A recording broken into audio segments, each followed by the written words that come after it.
ఖమ్మంలో మున్నేరు విలయ తాండవం చేసింది. వేలాది మంది నిరాశ్రయులయ్యారు. కట్టుబట్టలతో నడి రోడ్డున నిలబడ్డారు. ముంపు ప్రాంతంలో ఒక్కొక్కరిది ఒక్కో దీనగాథ. వైద్య విద్యార్థిని తేజశ్రీ తన సర్వస్వాన్ని కోల్పోయి నడి రోడ్డున నిలబడి దాతల సహాయం కోసం ఎదురుచూస్తోంది. తేజశ్రీ దయనీయ స్థితిపై మరింత సమాచారం మా ప్రతినిధి శ్రీధర్ అందిస్తారు. ఖమ్మం నగరంలో మున్నేరు విలయ తాండవం చేసింది. మున్నేరు వరద ప్రభావిత ప్రాంతాల్లో ఒక్కొక్కరిది ఒక్కొక్క గాథ. వేల మంది ఈరోజు కట్టుబట్టలతో నడి రోడ్డును నిలబడ్డారు. వందల కుటుంబాలు నిరాశ్రయులైపోయారు. ఇళ్ళు వాకిలన్నీ కొట్టుకుపోయాయి. సర్వస్వం కోల్పోయారు. బాధితుల్లో ఒక్కొక్కరిది ఒక్కొక్క గాథ. ముఖ్యంగా విద్యార్థులు పెద్ద ఎత్తున నష్టపోయారు. వాళ్ళకి సంబంధించిన సర్టిఫికేట్లు పోయినాయి, రికార్డులు పోయినాయి, పుస్తకాలు పోయినాయి, అన్నీ పోగొట్టుకున్నారు. ఎంతో ఆవేదన చెందుతున్నారు.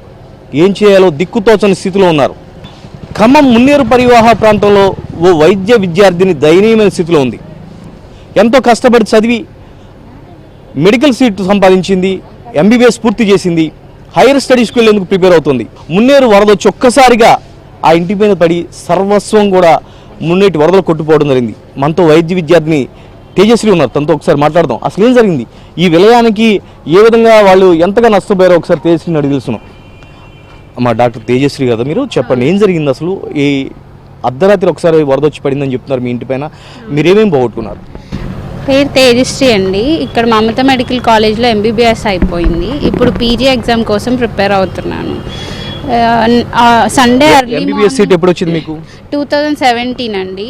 మీరు ర్యాంకరా, ఎంబీబీఎస్ ర్యాంకరా? మెరిట్లోనే వచ్చింది.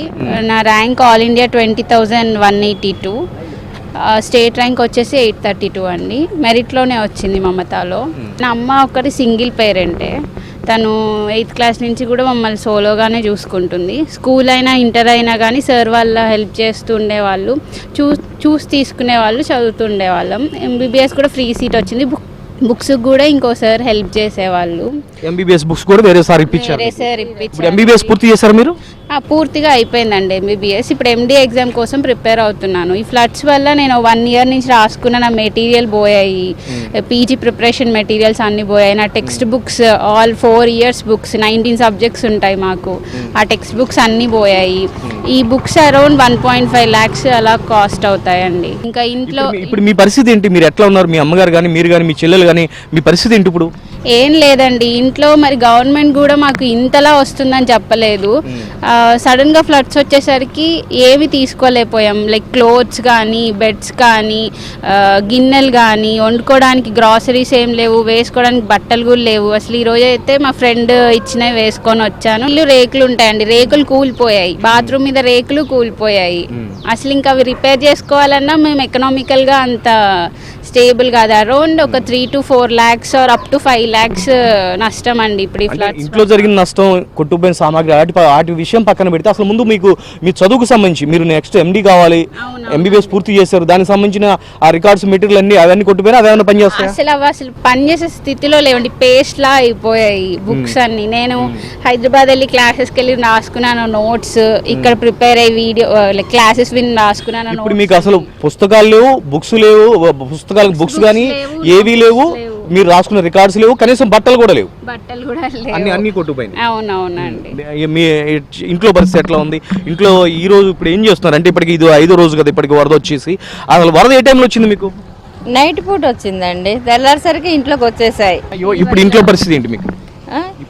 ఇంట్లో ఉండేది కావట్లేదు. కొద్ది శుభ్రం చేసుకుంటున్నాం, అమ్మ వాళ్ళ ఇంటికాడ ఉండి నైట్ పూట. మళ్ళీ ఉదయం వస్తున్నాం, బాగు చేసుకుంటున్నాం. కనీసం గవర్నమెంట్ మాకు ఏ సహాయం చేయటం లేదు, ఏమీ లేదు. నువ్వేం చదువుతున్నావు? నాది బీఎస్సీ నర్సింగ్ 3rd year చదువుతున్నాను మమతా కాలేజ్లోనే.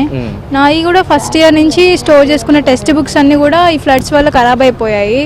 నాకు ఫర్దర్గా బీఎస్సీ అయిపోయిన తర్వాత ఎంట్రన్స్ ఎగ్జామ్ గవర్నమెంట్ జాబ్స్కి అయినా ఇట్లా రాయడానికి మెటీరియల్ కూడా ఇప్పుడు ఏం లేకుండా అయిపోయింది. అన్నీ ఖరాబ్ అయిపోయి పడేసాం మేము కూడా అక్క బుక్స్తో పాటు. ఇది తేజశ్రీ దయనీయమైన గాథ. తేజశ్రీతో పాటు తేజశ్రీ చెల్లెలు కూడా నర్సింగ్ చదువుతుంది. మమతా మెడికల్ కాలేజ్లో, మమతా మెడికల్ నర్సింగ్ కళాశాలలో 3rd year చదువుతుంది.